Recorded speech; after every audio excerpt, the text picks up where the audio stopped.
Hello everyone, welcome back to our channel. तो उम्मीद है कि आप सब खैरियत से होंगे। आज हम जिस वीडियो पर रिएक्ट करने जा रहे हैं उसका टाइटल है Prime Minister of Bharat changes G20 forever.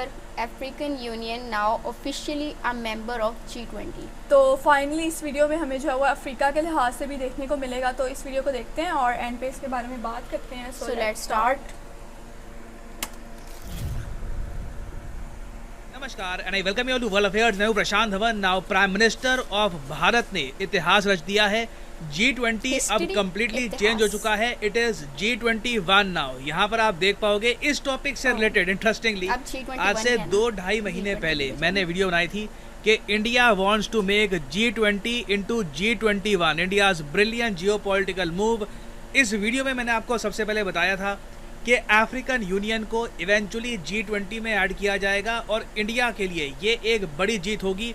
और अब मैं देख रहा हूँ कि ये वीडियो जो 2.5 महीने पुरानी है, इस पर लोग कमेंट्स कर रहे हैं। न्यू कमेंट्स में कई लोग लिख रहे हैं कि ये सच में हो गया G20, we finally did this. I love all of you यार। मुझे बहुत अच्छा लगता है कि जब आप प्रॉपरली एक इवेंट को फॉलो करते हो और ऑब्वियसली बहुत सारी चीज़ें जो हम मिलकर एनालाइज करते हैं वर्ल्ड अफेयर्स पर इवेंचुअली सच हो जाती है, क्योंकि हम बहुत ज़्यादा फैक्चुअल बेस एनालिसिस करते हैं। तो बहुत अच्छा लगा देखकर कि आपने इसको प्रॉपरली फॉलो किया है।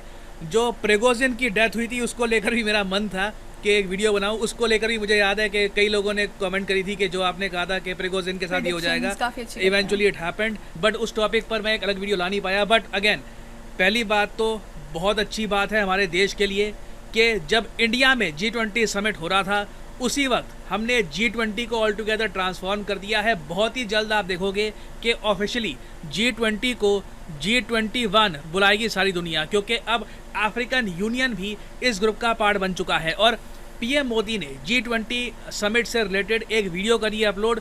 ये वीडियो मैं चाहता हूँ आप सब लोग देखें।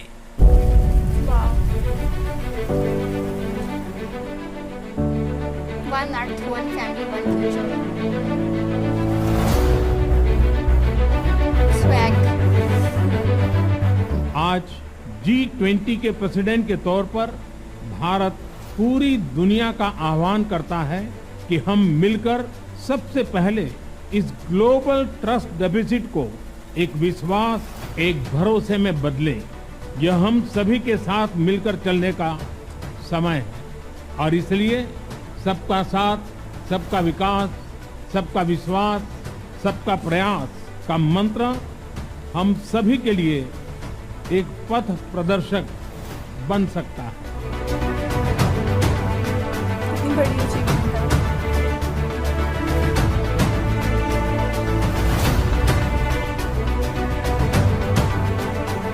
जब बरसों पुरानी चुनौतियां हमसे शेख हसीना। नए समाधान मांग रही है, 21वीं सदी का यह समय पूरी दुनिया को नई दिशा दिखाने वाला और नई दिशा देने वाला एक महत्वपूर्ण समय है। काफी अच्छी। सबका साथ की भावना से ही भारत ने प्रस्ताव रखा था कि अफ्रीकन यूनियन को G20 की स्थायी सदस्यता दी जाए।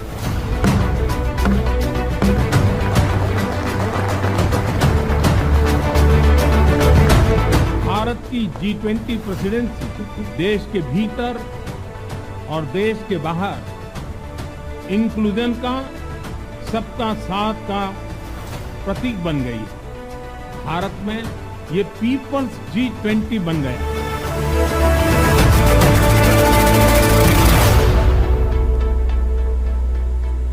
ना मुझे पता है आप में से कई लोगों के माइंड में एक बात आएगी कि ये जो G20 लीडर्स एक एक करके आ रहे थे, पीएम मोदी उनसे हाथ मिला रहे थे। ना सिर्फ G20 लीडर्स जो गेस्ट यहाँ पे इनवाइट किए गए हैं उनके लीडर्स भी यहाँ पर आए, पुतिन मिसिंग थे। अगर व्लादिमीर पुतिन भी यहाँ पर आते ना तो that would have been very interesting. Zelensky भी नहीं आए, पुतिन भी नहीं आए, एक काफ़ी अजीब सी बात हो गई है। आई मीन मुझे लगता नहीं है कि कोई शी जिनपिंग को मिस कर रहा है। मुझे लगता नहीं है कोई भी कंट्री यहाँ पे आज के समय जो चाइना की एक इमेज बन चुकी है इंटरनेशनली, शी जिनपिंग को मिस कर रहा होगा।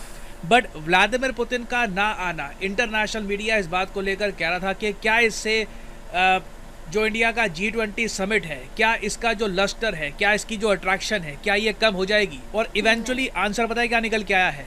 बिल्कुल नहीं। जो बाइडेन ने एक काम अच्छा किया कि अपनी जो विजिट है एक्सटेंड कर दी, ये 3 दिन तक भारत में रुके हैं, तो आप कह लीजिए यूएस बैक कर रहा है इंडिया को उस एस्पेक्ट में। और सिंस अफ्रीकन यूनियन को अब 21वां मेंबर बना दिया गया है G20 का, इसकी वजह से पूरी दुनिया में इंडिया का जो G20 समिट है ना, ये कई सालों तक याद रखा जाएगा कि ये वो समिट था जब G20 कई सालों बाद ट्रांसफॉर्म कर दिया गया।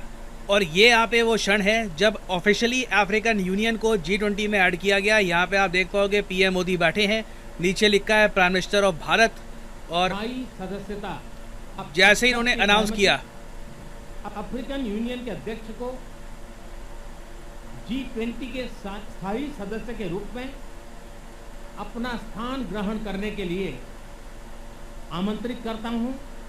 अब जैसे ही इनको इनवाइट किया गया ना, आप देखोगे जो अफ्रीकन यूनियन के प्रेसिडेंट हैं उनको डॉक्टर एस जयशंकर लेके आए। यहाँ पे आप देखोगे डॉक्टर एस जयशंकर उठे और अफ्रीकन यूनियन के आज के समय जो प्रेसिडेंट हैं उन्हें सम्मानजनक तरीके से उनको ये कहा कि आप अपना स्थान यहाँ पे ग्रहण करिए, अब आप परमानेंटली। यहाँ पे आप देख पाओगे ये हिस्टोरिक मोमेंट है, अपने आप में हिस्टोरिक मोमेंट है।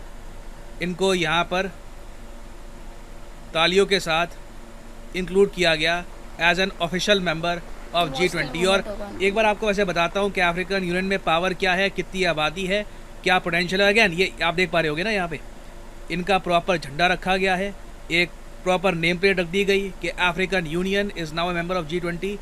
अफ्रीका इस सम्मान को, इस सपोर्ट को कई सालों तक भूलेगा नहीं। और अफ्रीकन यूनियन की अगर मैं बात करूँ ना कि ये कितना इंपॉर्टेंट है, तो ये मैं आपको समझाता हूँ। African Union as a group 55 countries का ग्रुप है, ये फॉर्म हुआ था 2002 में। इसके कंपैरिजन में अगर हम देखें अफ्रीकन यूनियन को, अगर हम कंपेयर करें यूरोपियन यूनियन से, तो यूरोपियन यूनियन में आपको मिलेंगे टोटल 27 कंट्रीज़। और आबादी के हिसाब से अगर हम देखें तो अफ्रीकन यूनियन की आबादी है 1.25 बिलियन और यूरोपियन यूनियन की आबादी लगभग 448 मिलियन की है। करोड़ की अगर वैसे हम बात करें तो मतलब कि यूरोपियन यूनियन में लोग रहते हैं लगभग 45 करोड़, अफ्रीकन यूनियन में 125 करोड़ लोग रहते हैं। और बिल्कुल आप यहाँ पे एक आर्ग्यूमेंट दे सकते हैं, मगर यूरोप की इकोनॉमी इतनी स्ट्रांग है। अगर हम यूरोपियन यूनियन की जो नॉमिनल जीडीपी है वो देखें तो ये 17 ट्रिलियन डॉलर से भी ऊपर है। कंपैरिजन के लिए आपको बता रहा हूँ तो इंडिया की जो नॉमिनल जीडीपी है ये कुछ सालों में, मतलब मोस्ट प्रॉब्ली 2024 के अंत में 4 ट्रिलियन डॉलर्स के आसपास पहुँच जाएगी। तो यूरोपियन यूनियन देखिए रिच बहुत ज़्यादा है, आबादी कम है यहाँ पर। मगर मैं फ्यूचर की अगर बात करूं, आने वाले 50 सालों की बात करूं, तो अफ्रीका बहुत ज़्यादा तेज़ ग्रो कर रहा है। दुनिया में 6 जो फास्टेस्ट ग्रोइंग इकोनॉमीज़ है ये आपको मिलेगी अफ्रीका में। कई इंपॉर्टेंट देश है जो रिसोर्स रिच है यहाँ पर, जैसे कि नाइजर, इवन मैं कहूँगा सुदान, साउथ सुदान, यहाँ पे आपको ऑयल मिलेगा, Libya, Algeria, these are all very important countries. Egypt भी अफ्रीकन यूनियन का पार्ट है। यहाँ पे ऑफ कोर्स आपको मिलेगा सुएज कैनाल जो कनेक्ट करता है एशिया के ट्रेड को यूरोपियन मार्केट से। तो कहीं से भी हम अफ्रीकन यूनियन को इग्नोर नहीं कर सकते। बाकी वैसे एक और इन्फॉर्मेशन ये भी जान लीजिए, अफ्रीकन यूनियन के जो हेडक्वार्टर्स हैं ये आपको मिलेंगे इथियोपिया में। इथियोपिया की जो राजधानी है अदिस अबाबा, यहाँ पे हैं अफ्रीकन यूनियन के मेन हेडक्वार्टर्स। और अब ये ग्रुप एज ए होल ये बन चुका है G20 का एक प्रॉपर मेंबर। यूरोपियन यूनियन बहुत लंबे समय से ऑलरेडी मेंबर था, अब अफ्रीकन यूनियन भी बन चुका है प्रॉपर मेंबर। कोई बड़ी बात नहीं है कि in the future south America में भी कई यूनियंस हैं वो भी डिमांड करे कि हमको भी आप ऐड करिए एज ए यूनियन। और मैं आपको बता दूं अगेन, फ्यूचर यूनियंस का है, मेरी बात याद रखना। इन द फ्यूचर कंट्रीज़ ये समझ जाएंगी कि आपस के जो डिफरेंसेस हैं ये मिटाकर as a group, as a collective group अगर हम बात करें ना तो सबको फ़ायदा होगा। ये लाइन जब मैं बोलता हूँ तो पीड़ा भी बहुत होती है, क्योंकि जहाँ पे मैं रहता हूँ, जिस रीजन में मैं रहता हूँ उसको मैं देखता हूँ तो वहाँ पे पाकिस्तान जरा संकी देश है जो मोस्ट प्रॉब्ली इस आइडिया को कभी सपोर्ट करेगा नहीं, और साउथ एशिया की एक कलेक्टिव वॉइस कभी दुनिया के सामने आएगी नहीं, जो एक बहुत ज़्यादा सैड बात है। बट बिम्स्टेक जैसे ग्रुप्स को देखकर उम्मीद आती है कि आसियान कंट्रीज़ के साथ मिलकर जो साउथ एशियन कंट्रीज़ हैं ये भी इंटरनेशनली अपनी वॉइस स्ट्रॉन्ग कर सकती हैं and they can demand better trading rights. तो जैसे कि हम भी इस चीज़ को जानते हैं कि G20 के सारे इवेंट को इंडिया होस्ट कर रहा है, और अब G20 नहीं बल्कि हम इसको G21 कहेंगे, क्योंकि अफ्रीका को भी सारे जो है इवेंट में इंक्लूड कर लिया गया है। तो ये एक बहुत बड़ी चीज़ है कि अफ्रीका को जो है वो इतनी बड़े इवेंट में इंक्लूड किया गया, क्योंकि नो डाउट हमें भी जिस तरह से पता है कि अफ्रीका में सिचुएशन जो है वो इतनी अच्छी नहीं चल रही, वहाँ पे क्राइसिस का शिकार हैं चीज़ें।